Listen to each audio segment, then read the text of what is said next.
Eh, itu bukan karena apa, tapi memang aku sengaja pengen buka itu ketika aku sudah siap untuk input nilai. Jadi jangan sampai teman-teman ada yang mengerjakan, lalu karena dikirimnya di line, terus kebuka, terus nanti aku lupa, nggak diinput nilainya, dan lain-lain. Jadi memang aku belum koreksi juga. Minggu ini cukup padat, aku banyak tugas. Jadi memang belum sempat koreksi, dan belum sempat input, jadi memang tidak aku buka gitu chatnya teman-teman. Sama di KPB seperti itu, di KPC juga seperti itu. Ada beberapa yang nggak sengaja kebuka gitu. Nah itu aku pin chatnya. Kan nggak mungkin aku pin semua ya. Jadi kalau memang belum dibaca itu bukan berarti aku nggak nerima tugasnya teman-teman atau tugasnya teman-teman nggak kekirim. Tapi memang aku berniat untuk membuka itu ketika aku siap untuk melakukan koreksi atau memasukkan nilai. Begitu. Jadi jangan overthinking. Pasti tak terima kok tugasnya. Terima kasih buat yang sudah ngumpulin. Oke. Langsung aja masuk materi kalau gitu. Oke. Kita ke week ketiga. Sama ya, yang tugasnya katanya di ULS itu juga belum aku periksa. Bingung kenapa kok ada minggu padat dan minggu gak padat. Mungkin kalau teman-teman sekarang kan ngambil praktikum kimia analitik ya. Itu kan apa? Jadwalnya itu ngumpulin jurnal dan laporan gitu. Nah, nanti kalau teman-teman sudah ngambil PKO dan PKF di semester depan, itu sistemnya sedikit berbeda dengan PKA. Jadi sistemnya nanti 1 minggu itu tes awal, 1 minggu itu praktikum. Lalu tes awal, praktikum, tes awal, praktikum. Nah, di hari tes awal itu teman-teman wajib untuk mengumpulkan jurnal. Nah, 1 minggu setelah praktikum, teman-teman juga harus mengumpulkan laporan. Jadi akan ada 1 minggu teman-teman kosong, nganggur. Akan ada 1 minggu teman-teman itu sibuk karena harus mengerjakan jurnal dan laporan. Jadi kayak gitu kalau sedikit spoiler lah buat PKO dan PKF. Sistemnya memang sedikit berbeda, lebih santai, padat untuk 1 minggu lainnya gitu. Tes awalnya juga nggak kayak praktikum kimia analitik. Kalau praktikum kimia analitik itu, oh kalian juga gitu. Oh, dulu selama aku PKA itu ya gitu sih, nggak ada tes awal. Jadi tes awalnya sekali tok di depan, semua P di tes awal, setelah itu tinggal praktikum gitu. Sama kayak praktikum fisika juga kayak gitu. Kalau kalian dari PKA sudah seperti itu ya baguslah, terbiasa berarti nanti. Oke, kita masuk ke materinya. Ini screenku kelihatan?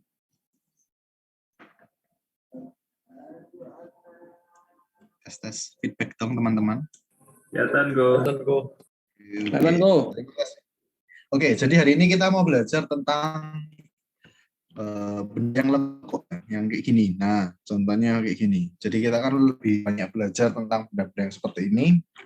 Benda-benda yang seperti itu, oh ya belum tak record sih, sorry. Bentar, lupa aku. Record, clock. Oke, ya. Jadi benda-benda yang sudah aku tunjukkan sebelumnya itu disebut dengan bidang kuadrik. Kalau teman-teman ingat, pertemuan yang lalu aku sebut bidang kuadrit adalah bidang yang melengkung-lengkung.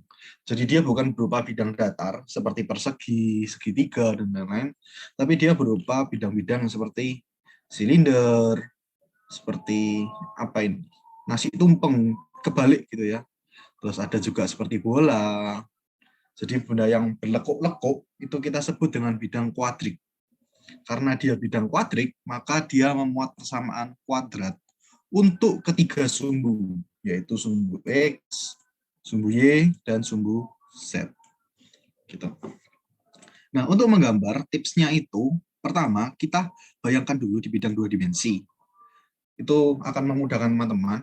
Kalau sudah dibayangkan di bidang 2 dimensi, baru kita akan membawa ke bidang yang 3 dimensi.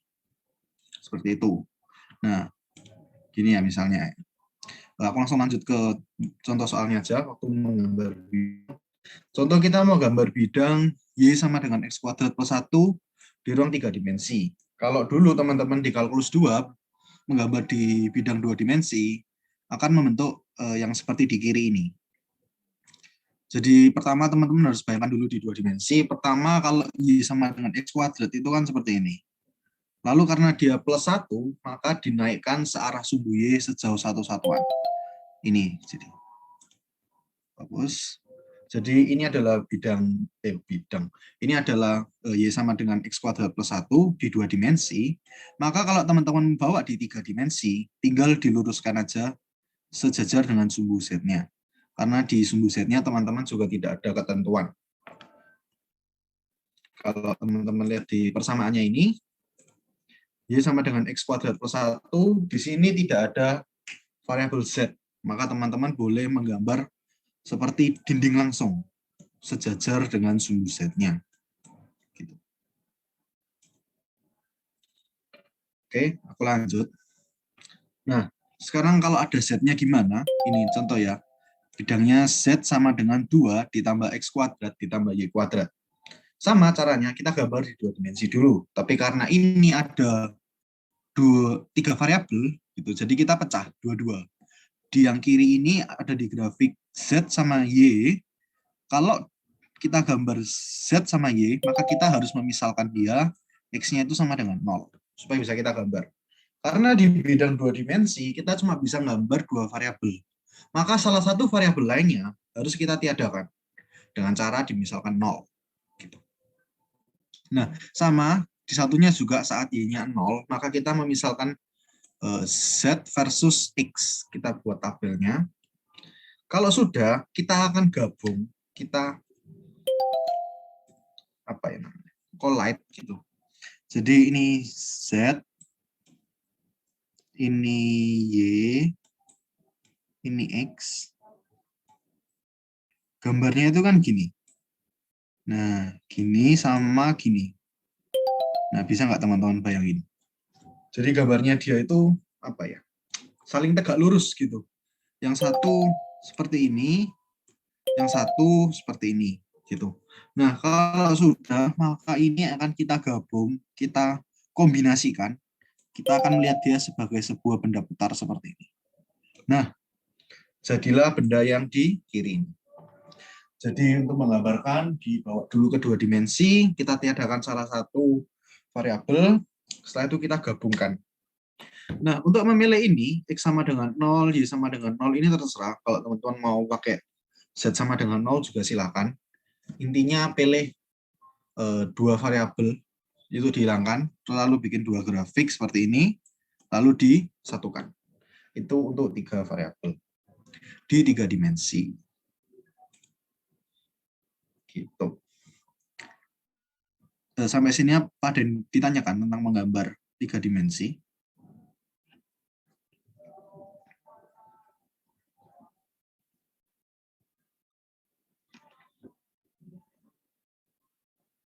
Oke, kalau nggak ada, nanti kalau ada langsung tanya aja nggak apa-apa. Kalau nggak ada, aku lanjut ke berikutnya. Itu sudah contoh soal. Di sini ada 3 contoh soal. Aku nggak minta teman-teman ngerjain. Karena kuis yang kemarin aja belum aku periksa gitu kan ya. Masa aku minta kuis lagi. Jadi nanti kalau teman-teman misalnya mau mencoba, silakan mencoba sendiri. Kalau bingung gitu boleh ditanyakan. Jadi opsional gitu ya. Kalau teman mau kerjakan, di situ aku menyiapkan beberapa latihan soal yang bisa teman-teman manfaatkan. Lalu sekarang kita akan belajar, ini ya dari PPT-nya dosenku waktu ngajar dulu, kita akan belajar ada bidang kuadrik apa aja. Nah, sebentar, ini ya. Jadi bidang kuadrik atau bidang kuadratik itu bentuk umumnya kan seperti itu. Ada beberapa macam, yaitu silinder, elipsoida, bola, paraboloida, kerucut, dan hiperboloida. Nah, sekarang akan kita lihat satu persatu. Nah, silinder ini juga nanti dibagi jadi macam-macam. Ada silinder lingkaran, silinder parabolik, silinder eliptik, silinder hiperbolik. Untuk nama-namanya sebenarnya nggak terlalu penting untuk dihafalkan, asalkan teman-teman paham aja bentuknya yang mana dan fungsinya seperti apa. Ini contoh pertama, yaitu silinder lingkaran, seperti tabung gitu ya. Bawahnya lingkaran, lalu dia itu seperti silinder, kayak botol minum. Gitu. Nah, fungsinya itu dia adalah seperti ini. Jadi ada dua fungsi kuadrat dan ada konstanta yang kuadrat. Nah, yang perlu jadi catatan adalah ini. Kalau X kuadrat dan Y kuadrat, maka dia itu disumbu X dan Y-nya akan membentuk lingkaran. Ini Z kuadrat dan Z kuadrat disumbu Y-nya, YOZ, gitu ya, akan membentuk lingkaran. Jadi, variabel yang tidak disebut akan jadi dindingnya. Gitu. Di sini nggak ada Z, maka dia akan menjadi dinding itu searah sumbu Z. Di sini nggak ada X, dia akan jadi dinding searah sumbu X. Sumbu X kan yang miring itu ya. Nah, jadi seperti itu. Kalau Z kuadrat, X kuadrat ditambah Z kuadrat ditambah C kuadrat jadinya seperti apa? Jadinya berarti seperti ini. Nah, jadinya kan seperti ini. Gitu ya. Ada yang mau ditanyakan tentang silinder lingkaran?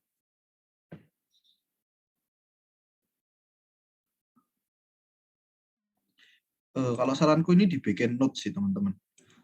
Jangan dihafal juga sih, karena sulit ya. Aku bahkan nggak hafal. Aku aja butuh lihat PowerPoint-nya gitu kan. Kalau dihafal kelihatannya agak barbar. Jadi mungkin dibikin notes supaya lebih mudah untuk mengingat. Sebenarnya ini nggak terlalu dibutuhkan. Tapi kadang-kadang ada beberapa soal itu kita butuh ini. Kita butuh untuk membayangkan soalnya itu bentuknya kayak gimana di 3 dimensi gitu ya. Oke, kalau nggak ada pertanyaan aku lanjut. Ini berikutnya adalah silinder hiperbolik. Silinder parabolik. Nah, silinder parabolik ini sebenarnya dari kata parabola, tapi dia itu dibikin seperti silinder gitu. Kalau tadi silinder lingkaran kan dia lingkaran lalu dibikin seperti silinder gitu ya. Nah, kalau parabolik ini dia berupa fungsi parabola lalu dibikin seperti silinder.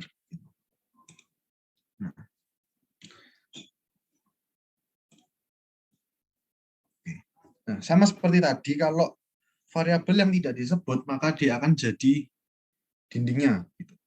Nah, ini Z nggak disebut yang paling atas, maka fungsi parabola tersebut, sebentar aku gambarkan fungsi parabola tersebut, dia akan membentuk dinding itu searah sumbu Z-nya. Gitu ya. Nah, kalau di sini ini sumbu Y-nya yang nggak ada, maka dia akan membentuk dinding searah sumbu Y.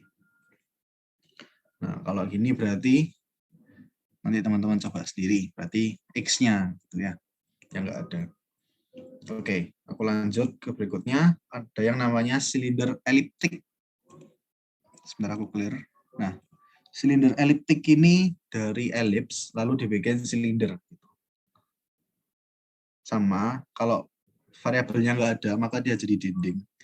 Ini juga kan dia elipsnya di X sama Y, lalu di sumbu Z-nya dia serupa kayak dinding gitu ya, ke atas. Nah, sama kalau di sini juga ini Y-nya nggak ada, lalu kalau X-nya nggak ada gimana? Nah, ini namanya silinder eliptik. Fungsinya itu seperti ini. A dan B ini akan mempengaruhi apa? Ini kalau teman-teman masih ingat di kalkulus 1, A dan B itu nanti akan mempengaruhi jari-jari dari elipsnya. Ini A, ini B. Nah, kalau teman-teman ingat, A dan B nanti akan mempengaruhi dari jari-jari silindernya. Lalu kalau mau ngubah pusatnya gimana kok? Ini digambarkan pusat elipsnya, pusat ini. Pusatnya ini kan di 0,0. Kalau mau ngubah nggak di 0,0 gimana? Sama, kita pakai dasar di kalkulus 1 dulu. X-nya ini tinggal kita substitusikan dengan X min P gitu misalnya. Nah, jadi nanti misalnya teman-teman bikin X min 2 kuadrat, terus ini yang ngikutin ya yang lain.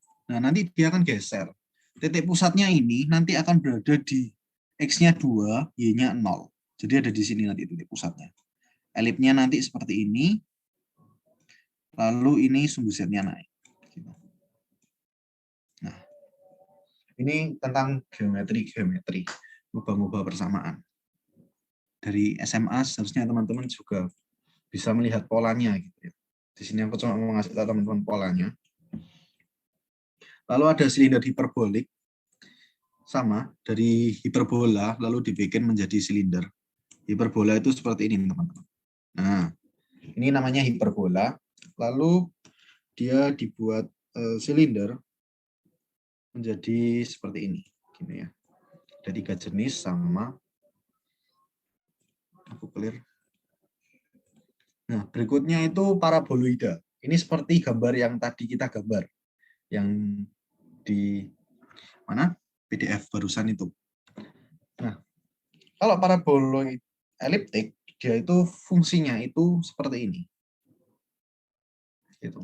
Nah, nanti dia akan membentuk parabola. Jadi parabola, lalu nanti tinggal digabungkan dalam lingkaran seperti ini. Itu paraboloid eliptik. Seperti itu. Lanjut. Ada yang namanya paraboloid hiperbolik. Jadi dia itu dari gabungan 2 hiperbola. Gini, sama satunya kalau nggak salah gini. Bukan juga. Ya. Jadi paraboloid hiperbolik itu bentuknya memang unik. Dia itu seperti ini. Nggak ada konsepnya kalau nggak salah. Ini yang kelihatan hiperbolanya kan gini. Yang satunya lagi kemana? Nggak kelihatan. Di ngelingkar gitu kalau paraboloid itu harus. Nah, yang penting itu bentuknya memang seperti ini. Bentuknya agak khusus, lalu ada titik khusus di sini namanya titik pelana kalau nggak salah. Ini namanya titik pelana. Itu titik khusus dari paraboloid hiperbolik. Jadi materi ini memang hafalan ya teman-teman, bukan kayak pengertian seperti atau konsep-konsep itu, ini hafalan. Lalu berikutnya ada elipsoida, yaitu fungsinya seperti yang tertera, lalu gambarnya ada di samping kanan atas seperti ini.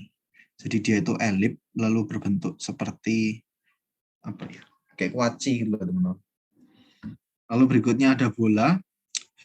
Bola itu sebenarnya sama seperti elipsoida, tapi dia itu jari-jarinya itu sama semua di 3 sukunya. Di 3 sumbunya. Nah, kalau dia sama semua jadi sebuah bola. Kalau nggak sama semua jadi kayak kuaci gitu ya. Mengibaratkannya mungkin lebih gampang kayak kuaci. Nah, berikutnya ada kerucut. Ini kalau teman-teman lihat gabungan dari 2 kerucut. Dulu kita di SMA belajar kerucut kan seperti ini ya. Nah, ini gabungan 2 kerucut gitu. Fungsinya seperti ini. Gitu. Lanjut, berikutnya ada hiperboloida. Di hiperboloida ini ada beberapa jenis. Ada lembar 1 kayak gini, ada lembar 2, dia itu kepisah gini. Ini kan jadi satu lembar. Gitu. Nah, sudah itu aja sebenarnya. Jadi ada beberapa, kita ulangi, ada silinder, ada elipsoida, ada bola, ada paraboloida, ada kerucut, dan hiperboloida. Sebenarnya kalau mau digeneralkan cuma ada 4 sih. Pertama silinder, itu ada 2 variabel kuadrat, 1 variabel tidak ada. Lalu ada elipsoida dan bola, itu 3-tiganya di kuadrat. Lalu ada paraboloida sama hiperboloida. Untuk teman-teman kalau mau melihat bedanya dari rumus-rumusnya itu, silahkan dilihat di Drive. Sudah aku upload juga PowerPoint-nya. Sampai di sini ada yang mau ditanyakan? Ini keluar ya apa? Oh, gini. Oke. Sampai di sini ada yang mau ditanyakan, teman-teman? Materinya kita hari ini memang hafalan. Jadi memang sedikit abstrak gitu. Nah, nanti kalau teman-teman nyoba kerja contoh soal, kan kalau tentukan pusat dan jari-jari bola ini teman-teman tinggal faktorisasi, lalu pakai yang tadi aku bilang teman-teman. Dia itu di bagian kuadratnya itu X kuadrat, atau dia itu, ya sebentar, tulisanku kok kacau. Atau dia itu X min P kuadrat. Nah, kalau dia masuk X kuadrat, berarti ini kan P-nya sama dengan 0. Nah, maka pusatnya itu di 0 untuk di X-nya. Kalau X min P, berarti pusatnya itu ada di P. Nanti teman-teman tinggal cari Y-nya nanti pusatnya berapa gitu. Dari persamaan ini tinggal difaktorisasi, disederhanakan, pindah ruas, coret-coret gitu ya. Lalu nanti temukan juga jari-jarinya. Kalau dari jari-jari bola itu dari bawahnya ya. Pembilang. Penyebut dari pecahan suku X-nya ini, itu kita bilang sebagai jari-jari bola. Gitu. Kalau elipsoida berarti dia ada 3. Ada di yang X, ada di yang Y, ada di yang Z gitu. Nah, mungkin teman-teman masih bingung maksudnya apa, bisa dicoba sendiri. Nanti kalau menemukan kesulitan silakan kasih tahu. Lalu kalau nomor 2, setelah teman-teman mensketsa, jadi caranya nomor 2 ini teman-teman lihat fungsinya. Kira-kira fungsi ini cocok ke bentuk apa? Lalu coba teman-teman gambar. Cara gambarnya tadi sudah aku ajarkan, dibawa dulu ke 2 dimensi, lalu digabungkan. Gitu. Nah, kalau sudah teman-teman buat sketsanya, langsung teman-teman cek aja di GeoGebra untuk tahu benar atau salahnya. Ini GeoGebra 3D, cari aja di Chrome GeoGebra 3D, gitu, lalu klik yang paling atas. Aku ambil contoh yang A ini ya, Z sama dengan Y kuadrat min 1. Nanti teman-teman tulis di bagian sisi kiri ini. Z sama dengan Y kuadrat dikurangi 1.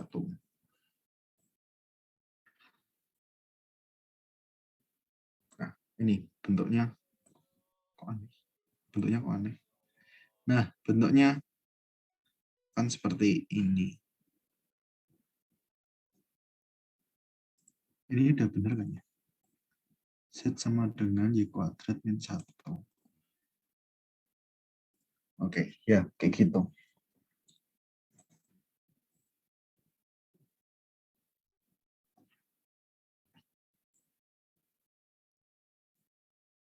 Ya, nanti teman-teman periksa lagi apakah memang seperti itu. Atau mungkin aku ambil contoh aja yang B ini ya. Z kuadrat min Y kuadrat sama dengan 4. Z kuadrat ditambah Y kuadrat sama dengan 4. Nah, dia akan membentuk sebuah silinder gini. Lalu ini jari-jarinya 2 berarti ya. Karena dia sama dengan 4, misalkan sama dengan A kuadrat kan, berarti jari-jarinya dia itu 2. Nanti teman-teman bisa pastikan sendiri, ini ada parameternya. Nah, ini dari 0 ke 2 ini ya, teman-teman bisa lihat. Ini 2, ini min 2. Gitu. Jadi teman-teman coba juga gambar dulu, kalau mau lihat langsung juga nggak apa-apa. Kalau aku saran sih gambar dulu, biar teman-teman tahu cara gambarnya gimana. Gitu. Ya, ada pertanyaan? Permisi, Ya. tadi nomor 1 itu gimana ya? Masih bingung. Oh, oke. Jadi nomor 1 tadi kan, sebentar aku buka persamaan bola. Nah, ini persamaan bola itu kan seperti ini, X kuadrat per A kuadrat ditambah Y kuadrat per B kuadrat ditambah Z kuadrat per C kuadrat sama dengan 1. Tapi karena dia bola, maka ABC-nya ini dia itu sama. Boleh kita misalkan dia itu R kuadrat, dan R kuadrat untuk ABC-nya. Gitu.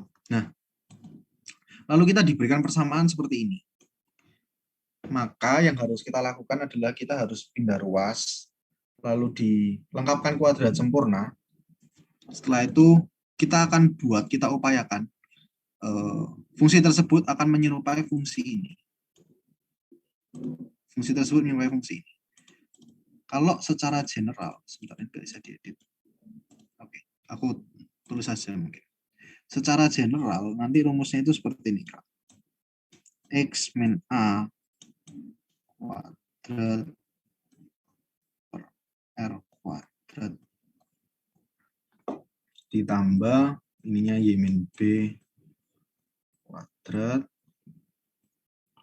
per R kuadrat ditambah Z min C kuadrat per R kuadrat sama dengan 1. Nah, nanti tinggal dilihat, Kak. Kalau yang bawah ini itu angkanya berapa? Kalau ini kan R kuadrat. Misalnya kalau bawahnya itu nanti ketemunya 9. Maka kita langsung menyimpulkan, oh jari-jarinya 3. Lalu untuk pusat, kita lihat aja dari ABC-nya ini. Jadi pusat itu A, B, C. Dengan A itu nanti titik di X-nya, B itu terhadap Y-nya, lalu C itu titik Z-nya.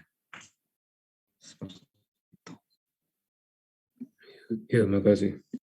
Oh, oke. Sip. Ada lagi yang lain?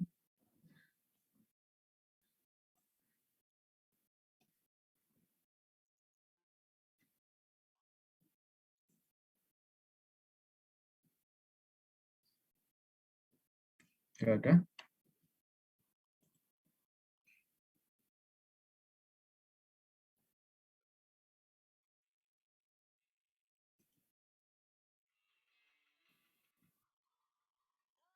Oke, kalau nggak ada sebenarnya materinya hari ini cukup sampai di sini. Silakan dipakai satu SKS-nya lagi untuk latihan soal. Ada banyak latihan soal tadi ya. Nggak wajib teman-teman, kalau nggak latihan juga nggak apa-apa. Tapi pastikan teman-teman paham materinya. Kalau kurang ngerti, silakan coba. Soalnya kalau nggak paham bisa ditanyakan. Seperti itu. Aku stop recordnya. Oke. Ya, udah selesai. Terima kasih. Thank you, Ko. Selamat malam. Oke. Thank you, Ko. Thank you, Ko. Thank you, Ko.